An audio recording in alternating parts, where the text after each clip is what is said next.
Bonjour et bienvenue au podcast Première Manche. Je suis bien contente de vous présenter notre première invitée, Francis Royal, entraîneur-chef de l'équipe. Bonjour, ça fait plaisir d'être là, Alexa. Donc, premièrement, peux-tu te présenter un peu, nous parler un peu de ton rôle au sein de l'équipe? Oui, ben dans le fond, je suis entraîneur-chef de l'équipe féminine depuis déjà 6 ans. Ça fait, je pense, 11 ans que je travaille avec la Fédé. Puis, tu veux-tu que je parle un peu de mon parcours? Oui, ton parcours. Ben écoute, pour me rendre là, c'est assez typique des entraîneurs, je pense, de notre niveau. C'est-à-dire que j'ai commencé comme athlète, comme la plupart des entraîneurs. Puis, moi, je viens d'Abitibi-Témiscamingue. Fait que c'est assez atypique. Là. On n'était pas des tonnes quand même de jeunes là-bas qui faisaient de la course de ski. Mais moi, j'ai été piqué par la course de ski jeune, c'est-à-dire que je suis devenu passionné rapidement. Puis j'ai eu des entraîneurs qui étaient hyper inspirants. J'ai eu du monde qui m'ont donné la piqûre du sport puis la passion. Puis ça a commencé comme ça. Puis j'ai fait mon chemin. Je pense que j'étais assez doué dans le sport, dans plusieurs sports, dont le ski. Puis ça a ouvert des portes. Puis ça m'a permis quand même d'avancer là-dedans. Puis de fil en aiguille, l'histoire courte, c'est que à un moment donné, j'ai commencé à faire ma formation pour être entraîneur autour de 16 ou 16 ans, je présume, comme la plupart. Ouais. Puis en même temps, j'enseignais le ski. Fait que j'ai fait les deux. J'enseignais le ski, j'entraînais le ski. Puis à un moment donné, j'ai eu quelqu'un d'important dans ma vie qui était un mentor, puis qui m'a comme proposé de dire, ben, si tu vas aller peut-être plus loin dans ce milieu-là, pense à aller à l'école. Pense à aller dans un cheminement qui est académique. Ça va te donner des chances peut-être d'atteindre tes objectifs. Je n'avais pas nécessairement des objectifs, mais ça a comme fait germer quelque chose dans ma tête. Donc, tu es allé étudier en quoi? Oui, bien au début, moi, dans le fond, mon orientation au début, moi, je pensais faire du coaching, puis l'été, j'étais forestier. Moi, j'ai une formation comme technicien forestier. C'est comme ça. Puis, à un moment donné, ce que j'ai fait, c'est que je savais que j'avais une passion pour le sport, fait que je me suis dirigé vers l'éducation physique, puis l'intervention sportive. Fait que j'étais à l'Université Laval faire mon bac en éducation physique. Puis après ça, je me suis spécialisé en intervention sportive, en coaching. Puis à travers ça, je faisais de la course avec le rouge et or, etc. Puis on dirait que les décisions que je prenais, c'était comme une orientation pour aller vers le coaching.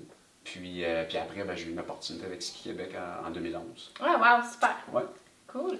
Donc, peux-tu nous parler un peu du cheminement de l'athlète sur l'équipe du Québec? Oui, bien en fait, pour se rendre à l'équipe du Québec, il n'y a pas juste un chemin, là, je veux dire, on se comprend que c'est sûr que, bon, les jeunes, ils vont commencer en général, soit entre 4 ans, 5 ans, à faire du ski un peu plus jeune, peu importe, ça n'a pas nécessairement de corrélation, là, mais ils vont commencer assez jeunes à faire du ski, ils vont être au club, puis éventuellement, tu arrives à un point autour de U14, U16 où tu vas prendre des décisions sur ce que tu as envie. Puis là, il va avoir la voie peut-être un petit peu plus élite, d'aller dans une équipe régionale ou même soit rester au club parce que tu es bien, c'est équilibré puis un beau programme. Puis à un moment donné, il va avoir comme des caractéristiques. Tu as des jeunes qui vont être hautement motivés, qui vont sentir qu'ils ont des affinités avec le mode de vie puis tout ça. Puis c'est sûr qu'ils vont se distinguer. Les athlètes vont se distinguer, pas juste par leurs résultats, mais par des traits de personnalité, des traits de caractère. Puis éventuellement, ben, ils vont se diriger puis ils vont se qualifier pour aller vers l'équipe du Québec, soit par leurs résultats en FIS, première, deuxième, troisième année, ou soit par justement des caractéristiques évidentes en U16 chez les filles, ça peut arriver, qui vont faire en sorte qu'ils vont être invités à être évalués par l'équipe du Québec. Puis au Québec, on a des équipes élites qu'on appelle très jeunes. Est-ce que tu penses que c'est nécessaire pour que les U14, U16 par exemple, se rendent à ces équipes élites-là, dans la zone, dans la DLS par exemple, ou s'ils restent dans leur club, ils ont quand même la chance de monter à l'équipe du Québec? Oui, c'est ça, moi, j'ai une opinion personnelle. Là-dedans, il y a des opinions personnelles. Puis, moi, c'est sûr que mon opinion personnelle est beaucoup teintée par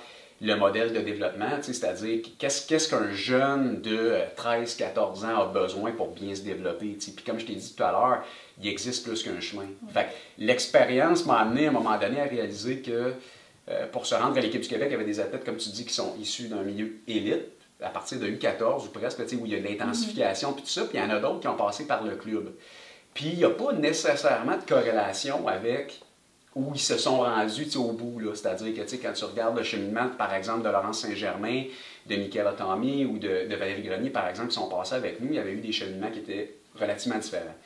Fait que ceci étant dit, ce qui est important, c'est que le jeune, au moment où il fait le choix de se diriger là, vers l'élite, ou en tout cas intensifier tout ça, bien, que ça soit que le programme corresponde à ses besoins, là, que le volume, que l'encadrement, etc. Fait qu'est-ce que ça a besoin d'être une structure élite proprement dit? Pas nécessairement. Pas nécessairement. Fait que oui, il y a certains avantages, mais c'est pas un must. OK, super. Puis maintenant, peux-tu nous parler un peu de qu'est-ce que ça prend pour être sur l'équipe du Québec en tant qu'athlète? Oui. Les traits de caractère.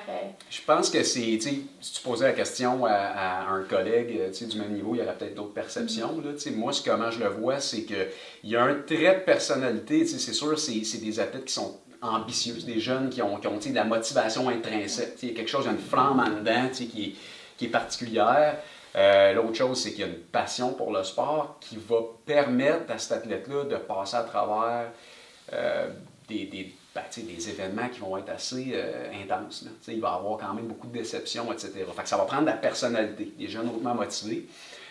L'autre chose que ça va prendre, bien sûr, c'est une affinité avec le voyage, le fait d'être dans un mode de vie atypique. Là. Je veux dire, tu voyages, tu es soit à l'entraînement, soit sur la route, soit au gym, dans un stage. Fait que tu as quand même des jeunes qui doivent mettre de côté, pas une vie normale, standard, mais ce que vivent des adolescents ou des jeunes adultes de 16, 17, 18, 19, 20 ans, c'est pas la même réalité. Fait que c'est du monde qui sont volontaires d'aller là-dedans.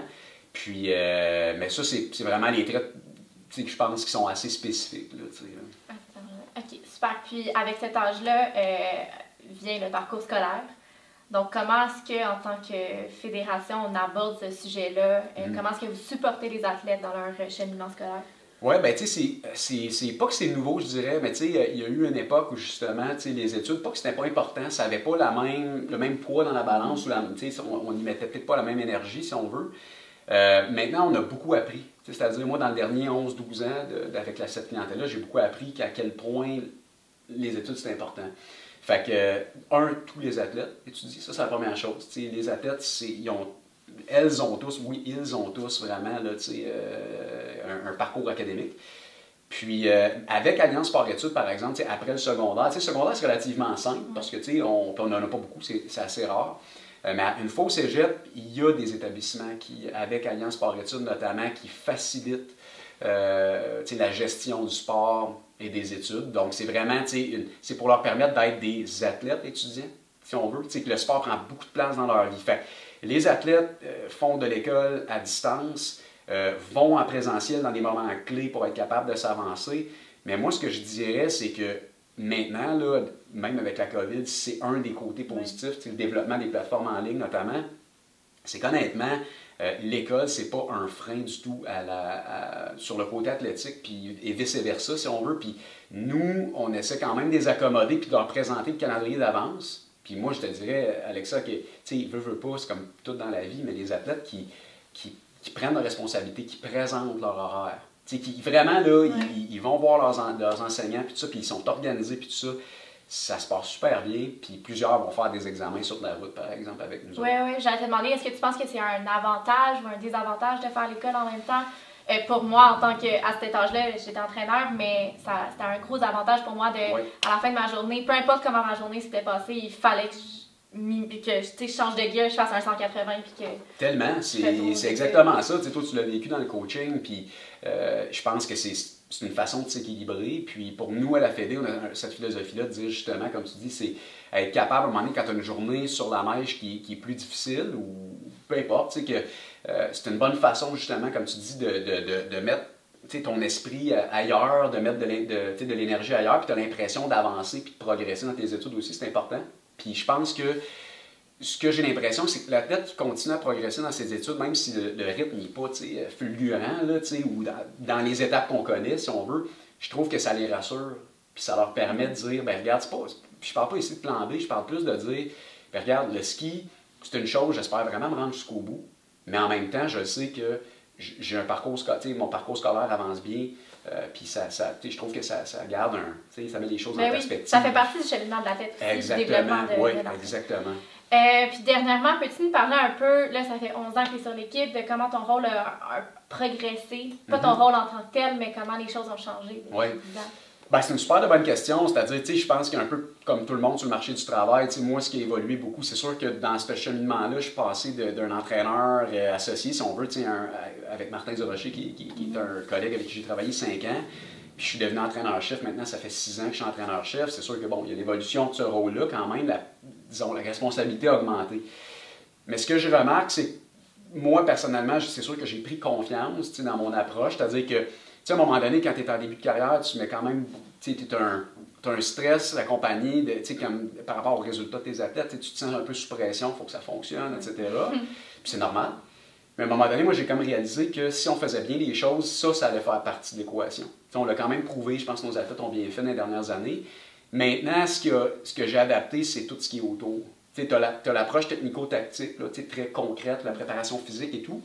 Mais j'ai mis beaucoup, je pense, d'attention dans les dernières années je pense, tout ce qui est le bien-être de l'athlète, c'est un peu plus holistique, c'est-à-dire que la préparation mentale, la nutrition, l'équilibre dans leur vie, etc. J'ai essayé de mettre beaucoup d'énergie là-dedans pour s'assurer que les athlètes, on avait une belle rétention de nos athlètes, puis qu'à un moment donné, quand ils vont sortir de l'équipe du Québec, ça va être, c'est pas une prétention, mais j'espère, qu'ils vont être des meilleurs humains, des jeunes avec plus d'outils, qui ont vécu une belle expérience. Fait que je pense que ce que j'ai adapté dans mon coaching, c'est continuer à mettre de l'énergie sur d'autres aspects, peut-être un peu différents que ça, technico-tactique. Ouais. Donc, merci beaucoup d'avoir pris le temps de me parler, puis on se revoit bientôt. Oui.